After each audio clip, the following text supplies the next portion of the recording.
मित्रों, एक बार पुनः Narayan classes biology for neat and other exam में आपका हार्दिक स्वागत है। पिछली वीडियो में हम लोग किंगडम फंजाई या कवक जगत के बारे में पढ़ा था और उसी से संबंधित आज का भी वीडियो है। आज हम लोग पढ़ेंगे कवकों में प्रजनन।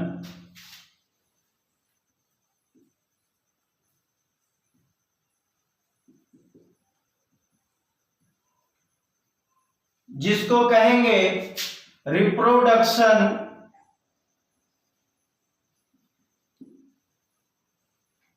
इन फंजाई। कवकों में प्रजनन की बात करते हैं तो रिप्रोडक्शन से संबंधित हमने पहले भी वीडियो डाले हैं, उसको आप लोग देखिएगा। यहां पॉइंट वाइज देखते हैं कि कवकों में 3 प्रकार का प्रजनन या जनन होता है।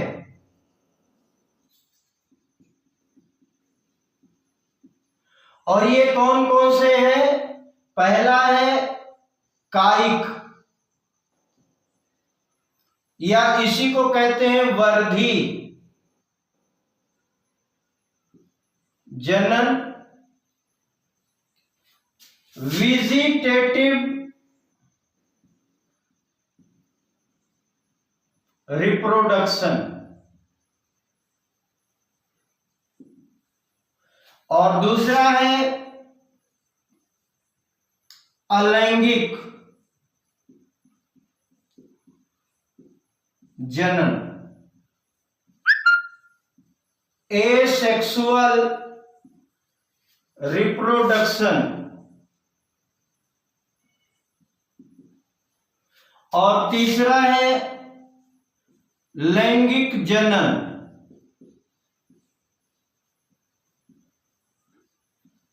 Sexual reproduction.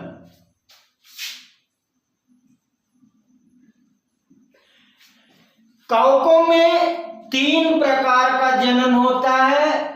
कायिक वर्धी जनन ये क्या है, थोड़ा सा जान लेते हैं कि जब किसी भी जीव का कोई भी अंग या शरीर के किसी भी भाग से नए जीव का जन्म हो जाए तो ऐसे जनन को हम कायिक या वर्धी जनन कहते हैं, वेजिटेटिव रिप्रोडक्शन। और दूसरा है अलैंगिक जनन, एसेक्सुअल रिप्रोडक्शन।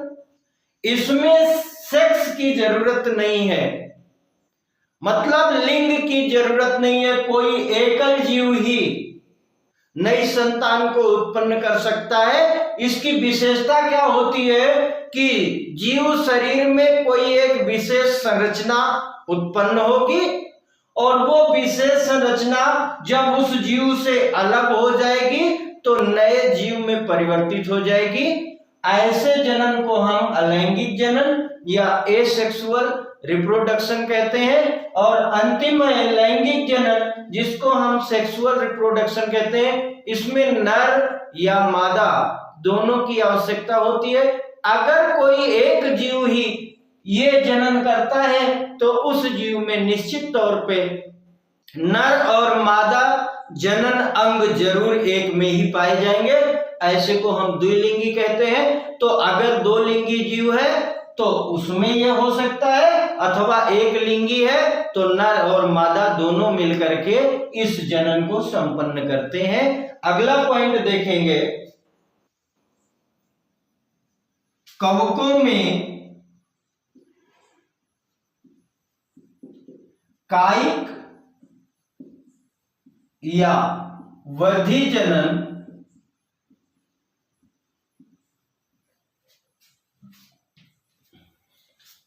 खंडन, विखंडन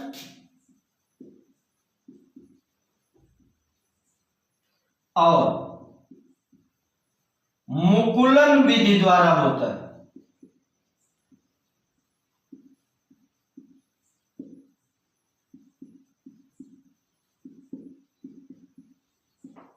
ये कायिक जनन जो कवक में होगा, खंडन विधि फ्रेगमेंटेशन कहते हैं। जीव का शरीर कई भागों में बंट करके नए जीव को उत्पन्न कर देगा। विखंडन जिसको फिजन कहते हैं, कोई भी कोशिका हो वो दो बराबर भागों में बंट जाएगी, उसका केंद्रक बंट जाएगा, मतलब 1 से 2 हो जाएंगे। और ये मुकुलन विधि क्या है? मुकुलन विधि है कि इसमें कलिका निकलती है, जीव से बड निकलती है, कलिका निकलती है, और बाद में ये कलिका क्या होता है कि वो पैतृक जीव से टूट जाती है या हट जाती है, गिर जाती है और नए जीव को जन्म देती है। इस विधि को हम मुकुलन कहते हैं। तो इस पॉइंट में क्या है कि कवकों में कायिक या वर्धी जनन जो है वो खंडन, विखंडन और मुकुलन विधि के द्वारा होता है। अगला पॉइंट है अलैंगिक जनन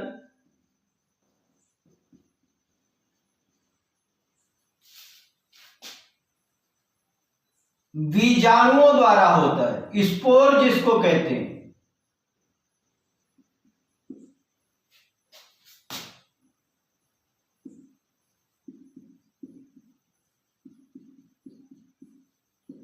और ये जो बीजाणु है इनको हम कोनेडिया कहते हैं। कोनेडिया या धानी बीजाणु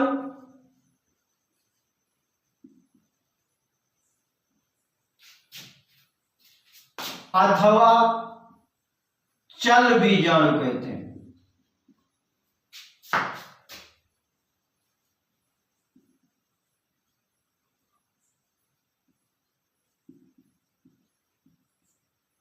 जिसे कर लीजिए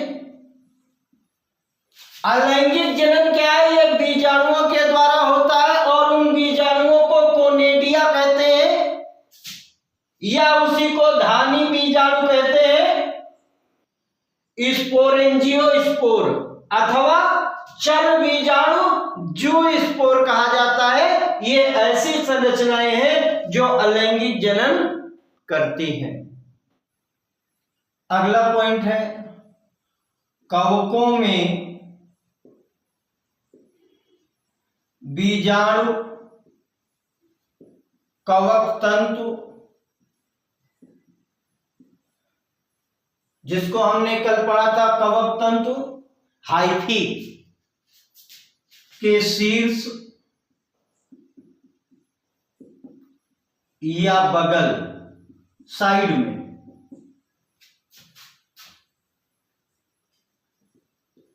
उत्पन्न होते हैं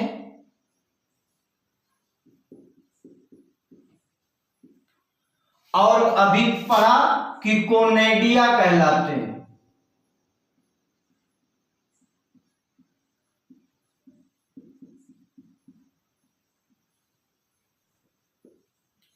कवकों में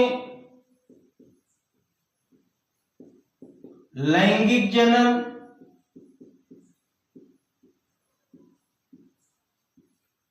निषिक्तांड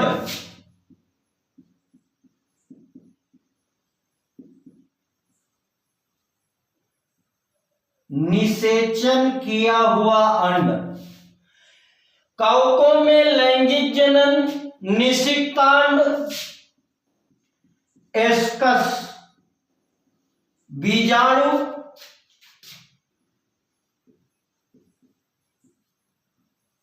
तथा बेसिडियम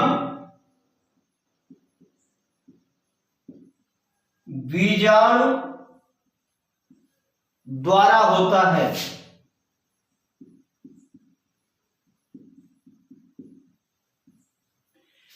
ये तीसरा पॉइंट था कि कवकों में जो लैंगिक जनन है ये निषिक्तांड निषेचन किया हुआ अंड या एस्कस बीजाणु या बेसिडियम बीजाणु के द्वारा होता है। और ये जो भी है कोई भी हो, चाहे वो बेसिडियम बीजाणु हो, चाहे एस्कस बीजाणु हो, चाहे निषेक्तांड हो, विभिन्न बीजाणु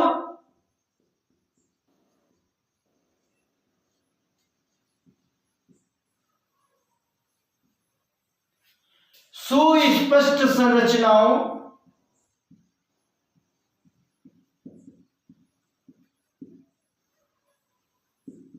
में उत्पन्न होते हैं,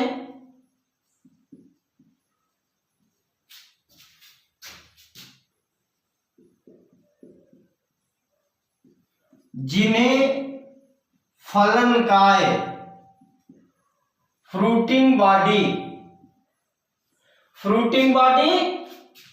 फलनकाय कहते हैं।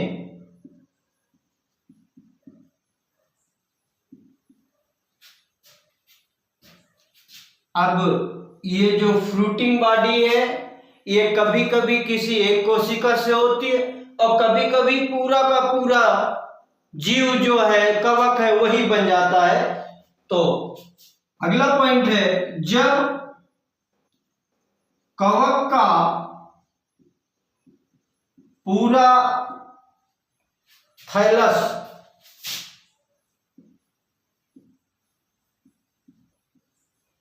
जनन अंग में बदल जाता है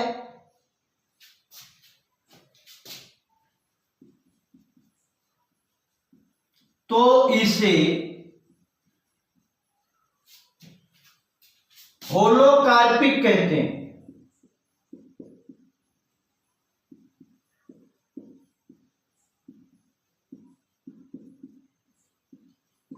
मतलब इसमें कोई संरचना नहीं है, पूरा का पूरा जो थैलस है वही जनन अंग बन गया। तो अगर ये कंडीशन है तो इसको होलोकार्पिक कहते हैं। अगला पॉइंट है खमीर, जिसको हमने ईस्ट पढ़ा था के अंड के ऊपर, जो ईस्ट में अंड होगा, एग होगा, उसके ऊपर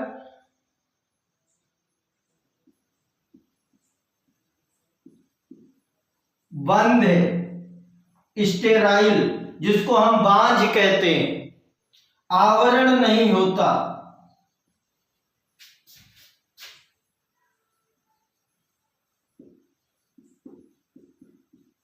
खमीर में तो ये अंड के ऊपर स्टेराइल कवर नहीं होती, लेकिन अन्य में होती है। ये भी ध्यान रखना है कि खमीर के अंड के ऊपर बंद है, बांझ, आवरण नहीं होता। अगला पॉइंट है लैंगिक जनन में 3 सोपान होते हैं।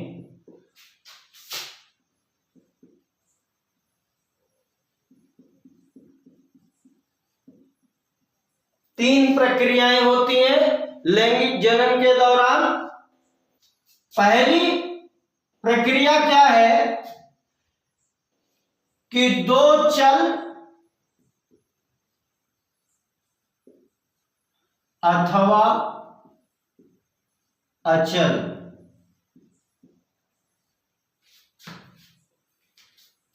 युग्मकों के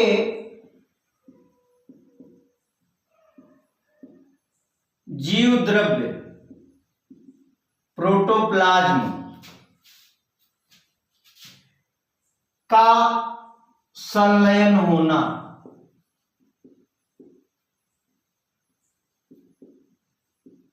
क्या कह रहे हैं कि 2 चल बीजाणु हो या 2 चल युग्मक हो अथवा अचल युग्मक हो, गैमीट जिसको बोलते हैं, उनके जीव द्रव्य का संलयन होना पहला सोपान है। और इस क्रिया को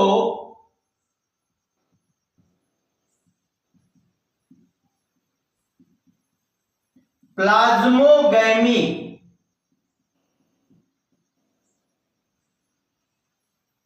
कहते हैं।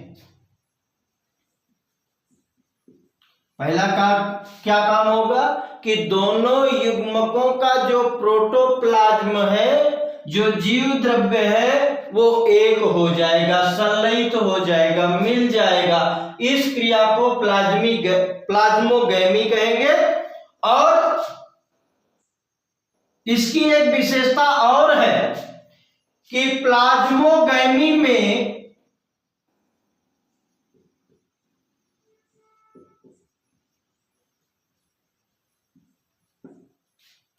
बिना केंद्रक संलयन के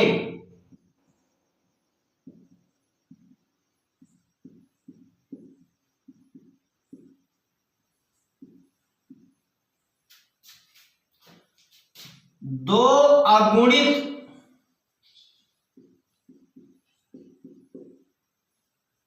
कोशाएं या कोशिकाएं संलयित होती हैं।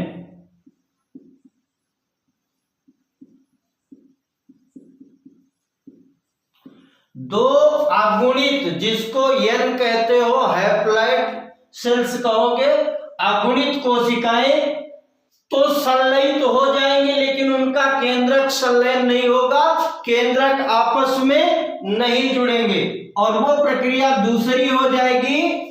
उसको कहेंगे दो, जब ये प्लाज्मोगैमी हो जाएगा उसके बाद ये दूसरा सोपान शुरू होगा, दो केंद्रकों का संलयन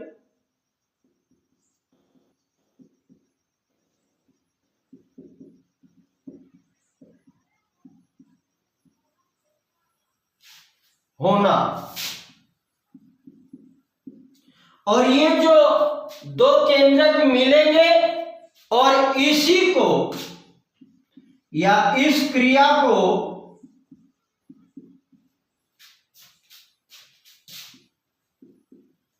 केंद्रक संलयन या कैरियोगेमी कहते हैं।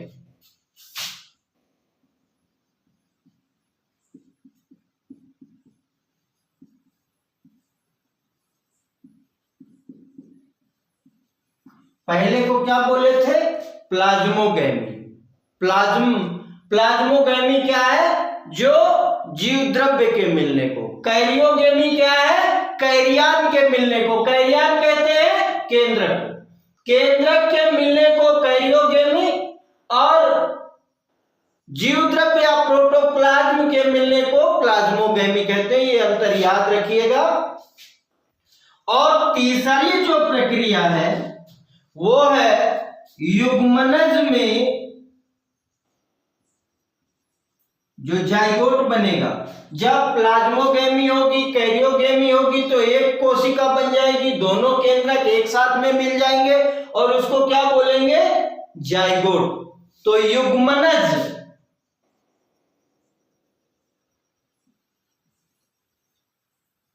जाइगोट में अर्धसूत्री विभाजन के कारण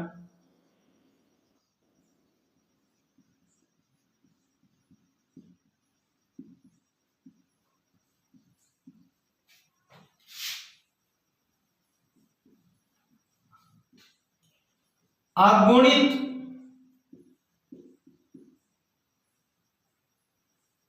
बीजाणु बनते हैं। ये जो तीसरी प्रक्रिया है लैंगिक जनन में, तीसरा सोपान है, जाइगोट कैरियोगेमी के बाद बन गया। अब ये जो जाइगोट या युग्मनज है, इसमें अर्धसूत्री विभाजन होगा। अर्धसूत्री विभाजन का मतलब उसके सूत्र आधे बट जाएंगे, जो गुणसूत्र होगा वो आधा हो जाएगा। उस विभाजन के कारण अगुणित हैप्लॉइड स्पोर बनेंगे, अगुणित बीजाणु बनते हैं। अगला पॉइंट है लैंगिक जनन में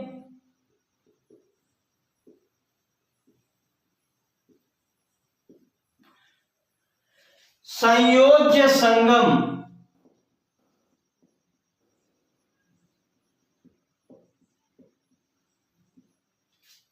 के दौरान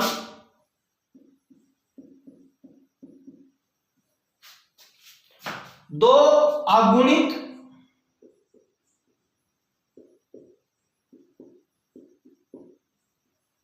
कवक तंतु दो हाइफी क्या करेंगे, पास पास आते हैं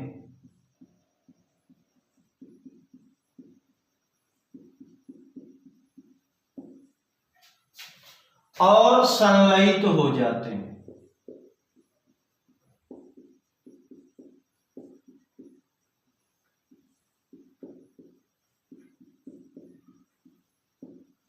अगला पॉइंट है, कुछ कवकों में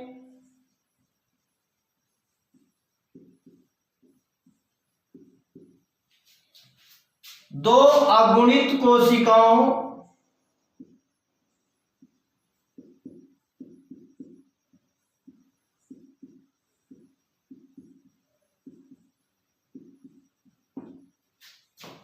के संलयन के तुरंत बाद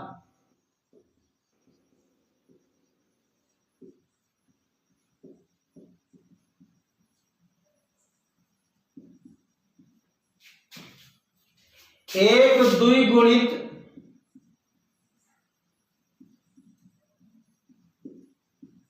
जिसको हम 2n कहेंगे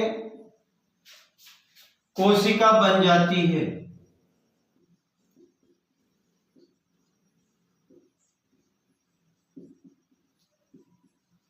अभी जो हमने कहा कि दो अगुणित कवक तंतु पास पास आएंगे और संलयित हो जाएंगे, जब ये दोनों संलयित हो जाएंगे उसके तुरंत बाद एक द्विगुणित कोशिका बन जाती है, 2n कोशिका बन जाती है।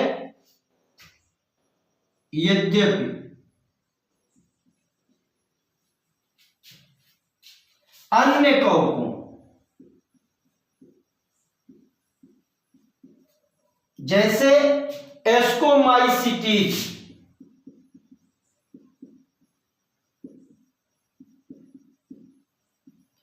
अभी आगे के वीडियो में हम लोग कवकों का जब वर्गीकरण पढ़ेंगे तो एस्कोमाइसिटीज पढ़ेंगे, बेसिडियोमाइसिटीज पढ़ेंगे, ड्यूटेरोमाइसिटीज पढ़ेंगे। तो ये क्या है, अन्य कवकों। जो एस्कोमाइसिटीज में एक मध्यवर्ती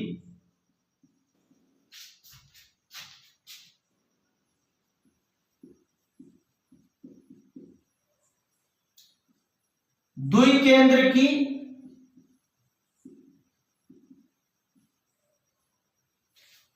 अवस्था n+n, 2n नहीं है, n+n, अर्थात एक कोशिका में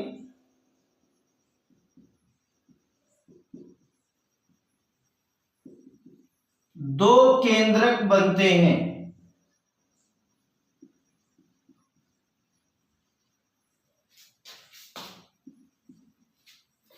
क्या कह रहे हैं कि जो एस्कोमाइसिटीज है इनमें अगुणित कोशिकाओं के संलयन के तुरंत बाद 2n नहीं बनता, क्या होता है, एक मध्यवर्ती द्विकेंद्रीय अवस्था n+n, अर्थात एक कोशिका में दो केंद्रक बन जाते हैं। और इसी को अगले पॉइंट में हम देखेंगे। ऐसी परिस्थिति को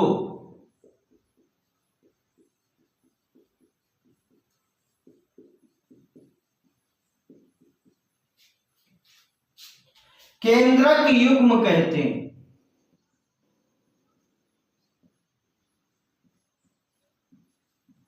युग्म क्या है, जोड़ा। केंद्रक क्या है, जोड़े में है, एक ही कोशिका में दो केंद्रक बने हैं तथा इस अवस्था को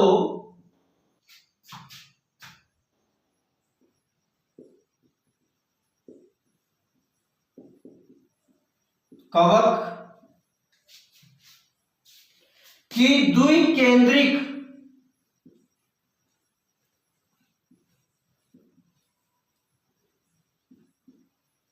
प्रावस्था कहते हैं।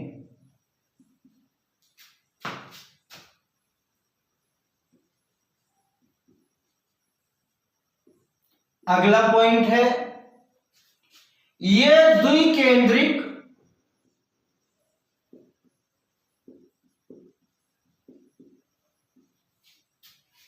कोशिका में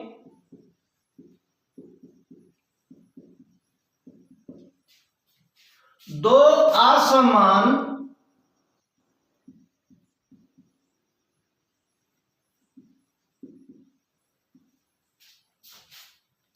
अगुणित केंद्रक होते हैं।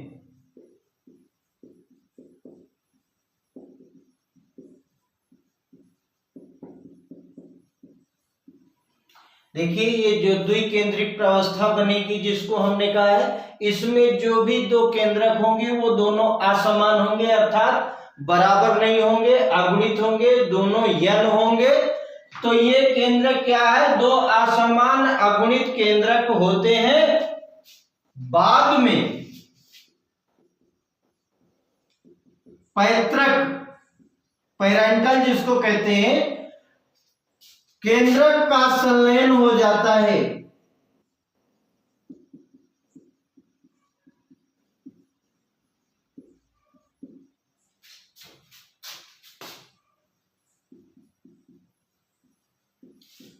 और कोशिका द्विगुणित हो जाती है।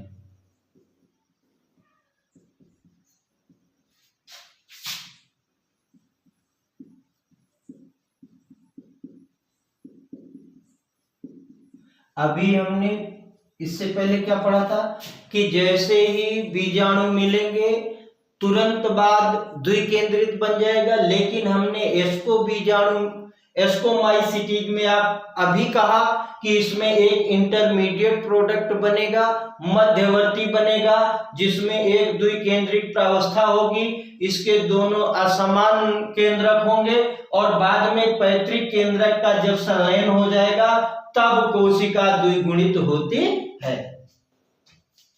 अगला पॉइंट है कवक फलनकाय फ्रूटिंग बॉडी। ये जो द्विगुणित कोशिका है ये क्या करेगी, फलनकाय बनाती है, जिसमें रिडक्शन डिवीजन, जिसको कहते हैं न्यूनीकरण या रिडक्शन डिवीजन, आरडीबी कहते हैं, होता है, जिसके कारण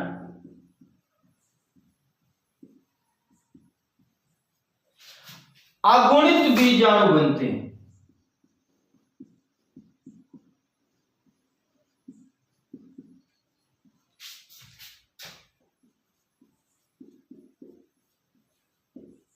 क्या हुआ, कोशिका द्विगुणित हो गई, फिर वो द्विगुणित कोशिका फलनकाय बनाएगी, फ्रूटिंग बॉडी बनाएगी, और उस फलनकाय में न्यूनीकरण, रिडक्शन डिवीजन या समसूत्र, अर्धसूत्रण, जिसको हम रिडक्शन डिवीजन भी कहते हैं, उसके सूत्र आधे होंगे, जिसके कारण अगुणित बीजाणु बनेंगे और ये बीजाणु अंकुरित होकर के नए कवक को जन्म देंगे।